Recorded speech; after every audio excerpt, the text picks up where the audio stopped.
and thanks for tuning in. I'm Ann Powell, the WJTS News. 13 pounds of marijuana are now off the street, and a California man is under arrest after a traffic stop in Pike County. State troopers pulled over a black 2020 Nissan Altima for speeding in the Pike County area of I-69 on Tuesday.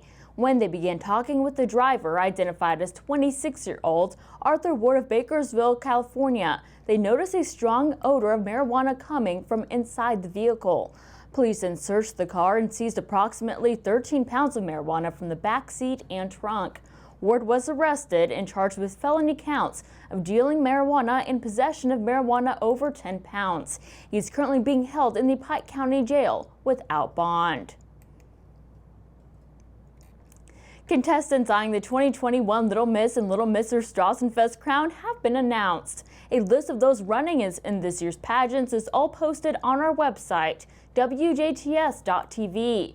The competition is slated to take place on Saturday, July 31st at 2 p.m. at Redemption Christian Church in Jasper.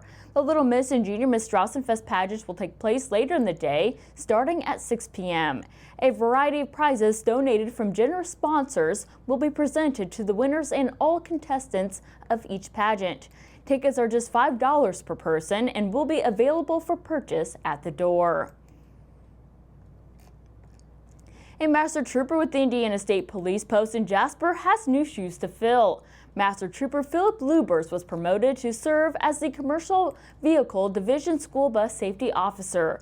Lubers was selected for the position after competing in a promotional process that included a written exam, an oral interview, and an overall evaluation of his work performance. Lubers is a native of DuBois County and grew up in Schnellville, where he graduated from Forest Park High School back in 1994.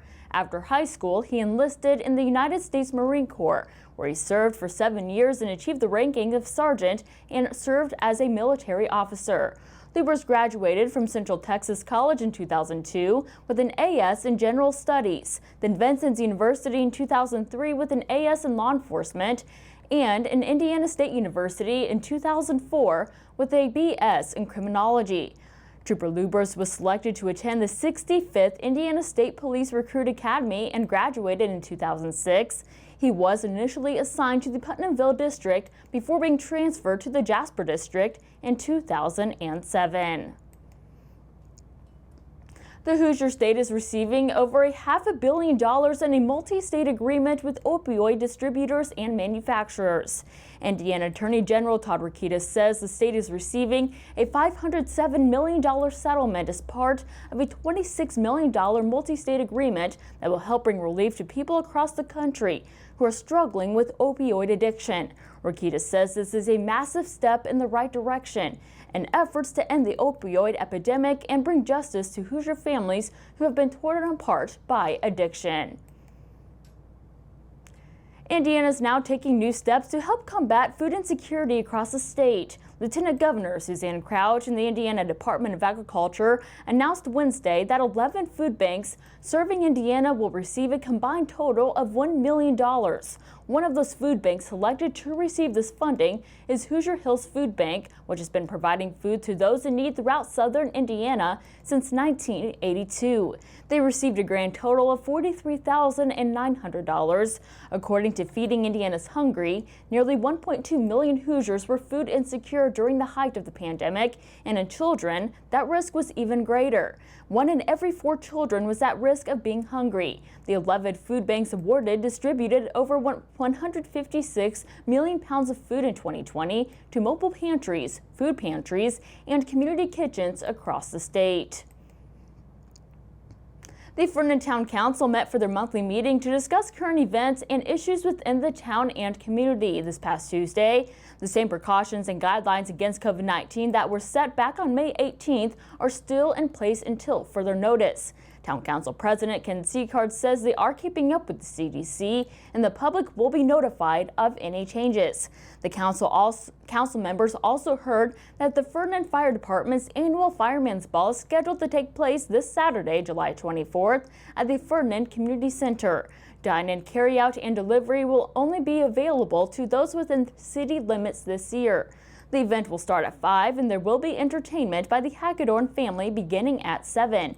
If you still need a raffle ticket, notify any firemen. The electric department also had 2 unplanned outages this month. One of those was caused by lightning strike and knocked out power to a funeral home, and the other was at Holiday Foods and was caused by a high voltage switch. Both of these cases were handled within about 1 hour. The water department also presented their monthly report before the council. They responded to a call about a water leak on July 14th at the Circle S gas station on Main Street in Ferdinand. After arriving, water department employees determined that a neighbor's pool located near the gas station dumped nearly 20,000 gallons of water onto their property and onto the Circle S property and road.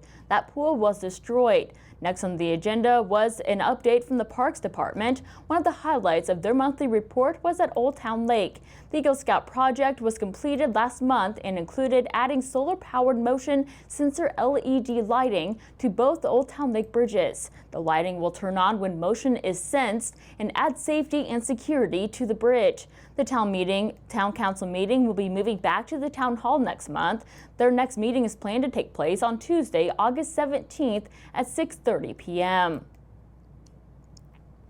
The Du Bois County Substance Abuse Council is getting ready to host their 4th annual Overdose Awareness Candlelight Vigil.